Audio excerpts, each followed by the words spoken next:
யார் சொல்லிவிட்டான்னு தெரியல petrol diesel தட்டுப்பாடுன்னு. மக்கள் கூட்டம் கூட்டமா போய் நின்னுட்டு பெட்ரோல் நிரப்பிட்டு இருக்காங்க. ஒருத்தன் என்னடான்னா சின்டாக்ஸ் டேங்க தூக்கிட்டு வந்து அதுல நிரப்பிட்டு போறான். ஒருத்தன் ட்ரம்ம தூக்கிட்டு வரான். சில பேர் வந்து அணிவகுத்து கார்ல நிக்கிறாங்க. புளிய மரத்துல பால் வருது, அரச மரத்துல பால் வருதுனாலும் போய் கூட்டம் நிக்குது. திரைப்பட நடிகர்கள் வந்து ஏதாவது ஒரு இடத்துல வந்து நிக்கிறாங்கன்னா அங்கேயும் கூட்டம் கூடுது. இந்த மாதிரி தவறுதலான ஒரு ரூமர் ஏதாவது இந்த மாதிரியான ஒரு செய்திகள் வந்தாலும் உடனே அதை கூட கண்மூடித்தனமாக அந்த மக்கள் ஏன் இதெல்லாம் நம்புறீங்கன்னு எனக்கு புரியல.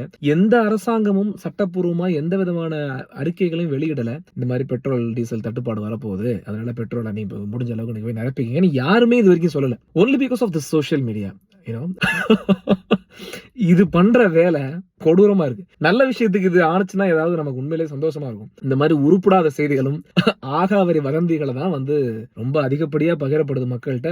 அணிவகுத்து நிக்கிறாங்க. கடைகோடி தமிழ்நாடு முழுக்க எல்லா எல்லைகள் எல்லா பெட்ரோல் பங்கும் நிரம்பி வழியுது. அதுல போட்டி வேற போட்டுக்கிட்டு நிரப்பி என்ன பண்ண போறீங்க? சின்டாக்ஸ் டேங்க்ல பெட்ரோலை நிரப்பி வச்சு நீங்க என்ன பண்ணுவீங்கன்னு நினைக்கிறீங்க? அது எவாபரேட் ஆகாதா? எடுத்துக்கொண்டு போய் வீட்டுல வைக்கும்போது பாதுகாப்பானதா?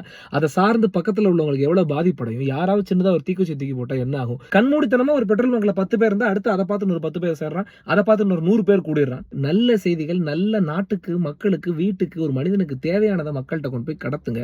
அதுக்கு இந்த மாதிரியான சோஷியல் மீடியா பிளாட்ஃபார்ம்ல பயன்படுத்துங்க. தயவு செஞ்சு இந்த மாதிரி தேவையில்லாத ஃபேக் நியூஸை யார்கிட்டையும் பரப்பாதீங்க. அதை நீங்களும் முழுசா ஆராயாம இன்னொருத்தருக்கு பகிராதீங்க.